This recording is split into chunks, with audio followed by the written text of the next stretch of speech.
E aí galera, tudo beleza? Aqui é o Nicolas Sandrão. Sejam bem-vindos a mais um vídeo da série de Python para iniciantes. Estou novamente seguindo o livrinho do ThinkPython e dessa vez a gente vai dar uma mudadinha na sequência aqui, porque o próximo capítulo, que seria o capítulo 6 do ThinkPython, ele fala de funções frutíferas, tá?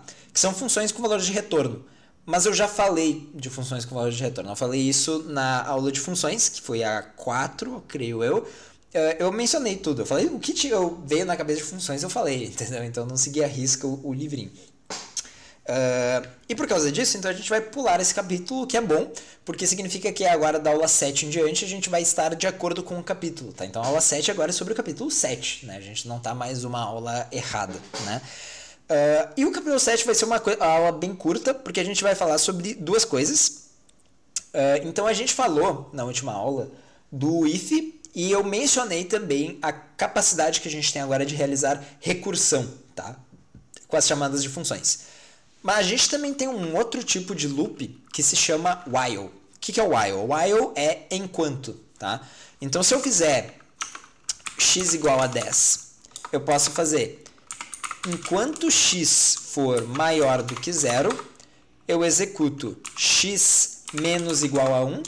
Eu não lembro se eu já mostrei isso aqui, mas significa que eu vou pegar o x, subtrair 1 e guardar de volta no x, tá? Isso aqui é equivalente a dizer x igual a x menos 1, tá? Então, essas duas coisas aqui são equivalentes.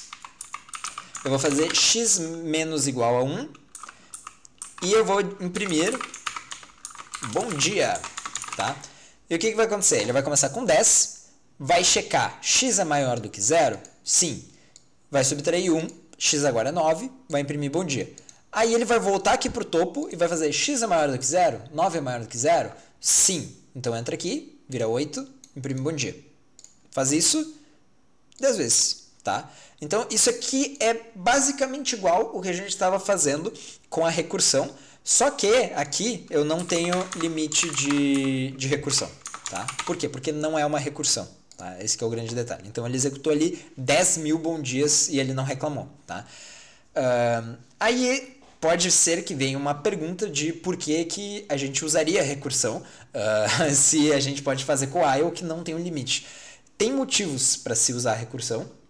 Eles são mais lógicos do que... Assim, tudo que tu consegue fazer com recursão, tu consegue fazer sem. Tá? Não existe uma limitação que nem essa. Mas tem algumas coisas que elas são muito mais complexas de serem feitas sem recursão do que com, entendeu?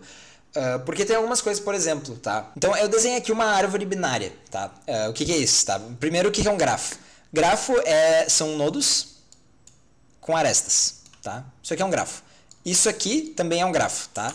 Ele tá em dois pedaços aqui, né? Então a gente diz que são dois componentes conexos, mas ele é um grafo, tá? Isso aqui é um grafo. O que são árvores, tá? As árvores, elas são grafos que têm raízes e que elas expandem aqui para filhos, tá? Então aqui elas estão se expandindo para filhos, que nem uma árvore genealógica, por exemplo, tá? E a gente pode pegar essas árvores e dizer que elas são binárias, que é quando todos os nodos têm exatamente 2 filhos. Tá? Então elas são árvores binárias, certo? Daí o que acontece? Essas árvores binárias aqui, eu coloquei valores nos nodos delas. Tá? E daí digamos que a gente quisesse encontrar um valor dentro dessa árvore. Tá? Então a gente sempre vai ter um nodo raiz aqui, tá? Que é esse 2. E a gente vai querer encontrar, por exemplo, 5. Tá? Primeiro a gente vai ter que ter uma função para encontrar. Então a gente vai ter uma função find aqui. A gente vai passar o valor que a gente quer encontrar, certo? E a gente vai passar o nodo em que a gente está procurando. A gente vai fazer se o valor de n for igual ao valor v que a gente está procurando, show de bola. Retornamos o n. Agora, se não for, se o valor em n não for o valor v, a gente tem que ver se o n ele tem filhos. Se não, se n tem filhos, se o n tiver filhos, a gente vai procurar nos filhos dele agora, tá? Então a gente vai... normalmente, aqui eu botei tem filhos, né? Quando um nodo não tem filhos, a gente diz que ele é um nodo folha, tá? Um nó folha. Tá, então a gente pode fazer desse jeito aqui, que daí você já aprendem a nomenclatura, já que eu expliquei árvore, grafo e árvore binária, porque não aprendeu o que é um nó folha, né? Então, se o n for um nodo folha, isso significa que ele não tem filhos, tá? Então, por exemplo, o 1 aqui é um nodo folha. Quando se chegar no 1 aqui, ele vai ter que retornar, cara, não achei. Tá, então ele vai fazer return none, por exemplo. Tá, vai dizer, cara, não achei, não encontrei. Agora, se ele não for um nodo folha, tá? Então, se ele não tem o valor e não é um nodo folha, ele vai poder procurar nos filhos, certo? Então a gente vai fazer o seguinte, a gente vai fazer left, tá? O filho da esquerda recebe find o valor v em n.left, tá? Então ele vai procurar no filho da esquerda. Se L for diferente de none, return L. Aqui quando a gente dá return, o algoritmo se encerra, tá? Então a gente pode fazer aqui embaixo, se ele for diferente de none, ele vai retornar aqui, tá? Então, se ele não for, aí ele vai executar aqui embaixo. Daí a gente pode criar o R, tá? Que vai receber aqui o find, valor v, em n.write. Se o R for um valor, ele vai retornar o R, senão ele vai retornar none, tá? Nem precisa do C. E daí, tá? Então esse aqui seria o nosso código, certo? Então ele vai ir para cada um deles. Então ele vai vir aqui no 2, por exemplo, e daí ele vai dizer, tá, isso aqui é igual a 5? Não, tá? Digamos que a gente está programando 5. Não é igual a 5. Então isso aqui deu falso. Se for uma folha, não é folha, ele tem filhos. Se não, então ele vai procurar na esquerda agora, tá? Então ele veio aqui para a esquerda. Ele chamou o find, essa mesma função aqui ele chamou na esquerda. Daí ele vai vir aqui e vai olhar, tá? Se o valor for v, esse valor é 5? Não. Se for na folha, não é na folha. Se não, ele vai vir aqui e vai chamar a análise da esquerda. Então ele vai vir aqui para a esquerda. Esse é 5? Não. É na folha? Sim. Então se é na folha, ele retorna none, tá? Então vai voltar aqui para a execução do 3, e daí o 3 vai olhar se L for diferente de none, não é, né? Ele é igual a none, então ele vai vir aqui para baixo, R, find, e daí ele vai pegar o valor da direita. Então agora ele vai vir para o 8 aqui. 8 é igual a 5? Não. Ele é na folha? Sim. Então ele vai devolver none. Volta para o 3 aqui, e agora ele vai retornar o valor da direita, que é none. Então ele vai retornar aqui para o 2, e daí o 2 vai ver, o 2 tinha executado isso aqui na esquerda, L é diferente de none? Não, L é igual a none. Então ele vai vir aqui e vai executar para a direita. Vai vir aqui para o 4. 4 é igual a 5? Não. 4 é na folha? Não. Então ele vai vir aqui e vai executar para a esquerda. Chegou no 5. 5 é igual a 5? Sim! 5 é igual a 5. Tá? Então ele vai retornar este nodo aqui. Tá? Digamos que é um nodo... digamos que é um nodo alfa. Azar. Então ele vai retornar alfa. Vai chegar aqui no 4 e vai ver L é igual a none? Não, L é igual a alfa. Então ele vai retornar o L, que é o alfa.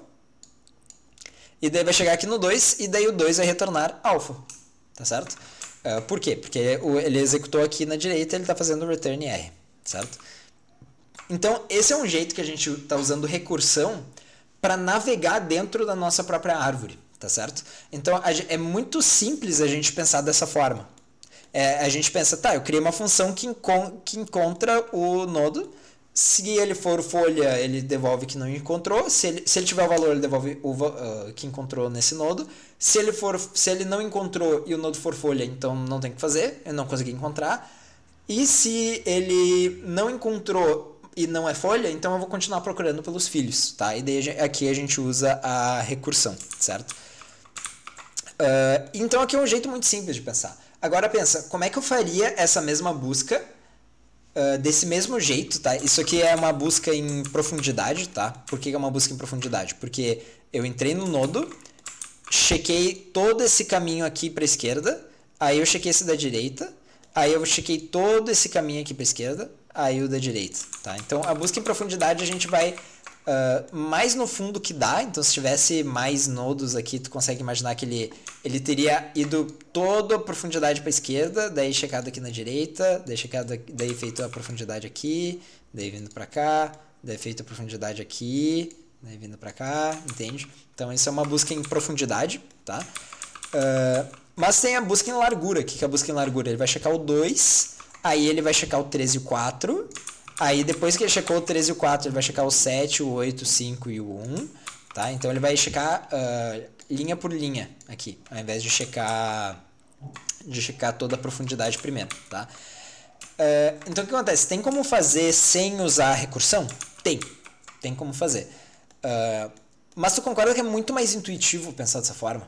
Tá? Então, para legibilidade e para criação do código, é muito mais simples tu pensar desse jeito, tá? Pensar com recursão. E daí é por causa disso que recursão é tão utilizado, é tão útil, e tem linguagens inteiras que se baseiam na ideia de recursão. Só que ela é lenta, ela ocupa bastante memória, e ela não é melhor. Geralmente, eu não conheço caso em que ela é a melhor opção, melhor alternativa para alguma coisa, tá? Então, para questão de legibilidade, tá ótimo tu usar, tá? E provavelmente para qualquer programa que tu fizer, tu não vai ter problema. A menos então que tu faça algum software específico que tenha uma dependência de desempenho, não vai fazer diferença tu usar a recursão, tá? Mas então tá aqui essa ideia, só para apresentar ela para vocês. Então, tu não precisa de recursão, mas ela facilita a tua vida em boas situações, tá certo? Então, voltando aqui para o while, a gente tem aqui, enquanto x for maior do que zero, x menos igual a 1, tá? Só que agora digamos o seguinte, digamos que a gente não quer, tá? Digamos que aqui ele recebe um input de um usuário, tá? Digite quantos bom dia, tá? Digamos que aqui ele recebe input de um usuário e daí tu quer pensar, tá, eu quero dar os bom dia pra ele, mas o cara não pode se passar também, né? Então se ele digitar 1 trilhão de bom dias, eu não quero dar tanto bom dia pra ele. Porque senão vai travar meu sistema. Então vamos colocar um limite aqui, tá? Vamos definir que o limite é de 1000 bom dias. Se passar de 1000 bom dias, eu paro de dar bom dia. Então tu pode entrar aqui no meio e daí fazer, enquanto x for maior do que zero, ele vem aqui e fica dando bom dia, tá? Mas eu também vou subtrair o limite e eu vou checar aqui se o limite não é if limit não tá igual a zero. Tá? Ou vamos botar, é bom tu botar sempre menor ou igual ou menor que zero, porque igual a zero, obviamente funcionaria, tá? Nesse caso funcionaria. Só que, por exemplo, digamos que tu sem querer bota o limite como -1, daí ele vai rodar infinito. Não vai ter limite. Por quê? Porque o limite nunca vai chegar em zero, tá? Então, normalmente, tu quer usar o menor ou igual para garantir que tu não fez cagada, tá? E às vezes, por exemplo, tu esqueceu que na verdade ele tá pulando de 2 em 2, daí tu tinha que ser igual a zero, daí ele tava 1 e depois foi para -1, e daí tu chegou igual a zero. Não, daí vai dar errado, entendeu? Então, por garantia, tá? Por robustez, a gente opta sempre por tentar utilizar menor igual, menor que, maior ou igual, maior que, tá? Ao invés de igual, tá? Então, a gente vai fazer if limit menor ou igual a zero, daí a gente dá break. O que é break? Break, tu pode imaginar como um freio do carro, por exemplo, né? Ou pode ser quebrar o loop, pode ser isso também, né? Ou frear a execução, quebrar o loop, qual for a interpretação que tu quiser. Mas esse break ele vai sair do while, tá? Então se a gente rodar isso aqui agora, ele vai pedir quantos bom dia, vamos digitar 10. Executou normal, tá?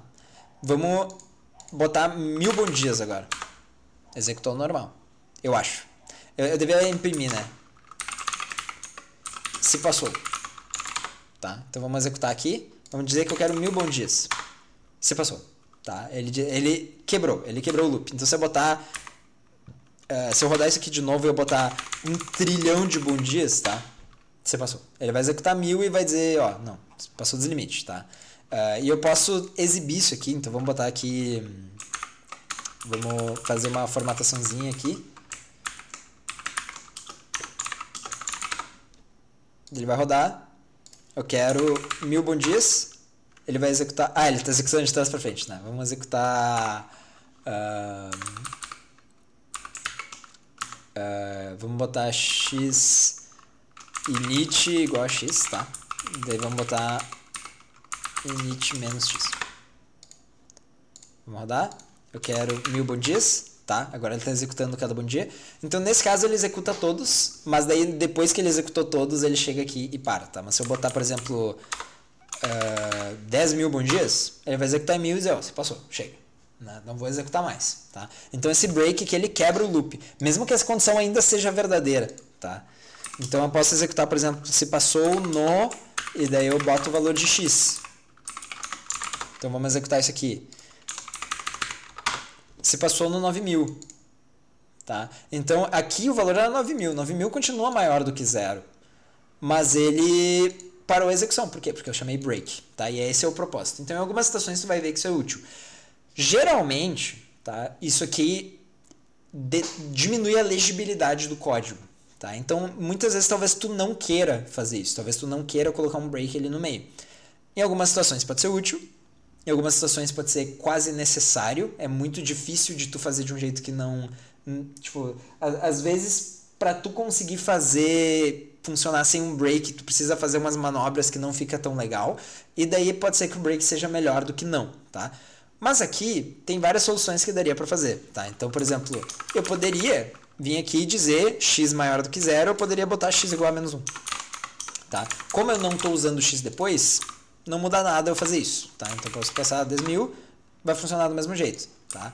Ou eu poderia criar uma variável should continue igual a true, tá? Então ela começa como true aqui, ele vai entrar aqui e daí a gente faz a comparação should continue, tá? E daí agora, quando ele chega aqui, ele dá x menor ou igual a 1 e ele dá should continue igual a x maior do que zero, tá? Então ele vai dar esse valor. E daí ele vem aqui e para parar, ele diz aqui, ó, se o limite está menor ou igual a zero, então ele bota should continue igual a false, tá? Então isso aqui faz a mesma coisa de novo, tá? Certo? Então aqui o que mudou é que a gente botou uma variável que disse deve continuar. Então, sempre que eu quiser interromper, eu posso definir ela como false. Só que às vezes tu quer parar o loop no meio e tem mais coisa que seria executada depois, sabe? Até por otimização. E daí tu pode botar a variável como falsa, mas ele vai continuar executando. Se eu tivesse outra coisa aqui embaixo, ele continuaria executando. Então se eu botar print oi aqui, e eu rodar isso aqui, ele vai dar um oi antes de encerrar, tá? Enquanto se eu der break, ele vai parar na hora, tá? Não deu oi. Ele encerrou ali. Deu break e encerrou, certo? Outra coisa que a gente pode fazer é chamar um continue, certo? Então, o que o continue faz? O continue, ele diz, ó, essa parte do loop encerrou. Vai para a próxima iteração, tá? Então, o que o continue faz? O break, ele pula fora, tá? Então, o break, ele sai, onde está o break, ele vem e sai do loop. Ele vai para fora do while, tá? O continue, ele pula aqui para o início. Ele faz o while de novo, tá? Então, o que vai acontecer? Aqui, o efeito disso vai ser que ele vai 1000 vezes executar o bom dia, daí, eventualmente, vai passar do limite e ele vai parar de imprimir esse oi, tá? Então, ele vai executar o bom dia com o oi 1000 vezes. E na milésima primeira, ou na milésima mesmo, na milésima ele não vai executar o oi, tá? Então se a gente rodar aqui e mandar ele executar 1002 vezes, ele botava bom dia, oi, bom dia, oi, bom dia, oi, bom dia, oi, bom dia, oi. Aí aqui ele falou bom dia, bom dia, bom dia. Por quê? Porque ele chegou nesse continue e esse continue pula de volta para o início. Então ele ignora o resto da execução, tá? Isso é muito bom para questões de performance também, tá? Então, por exemplo, se tu está fazendo uma busca numa lista, tá?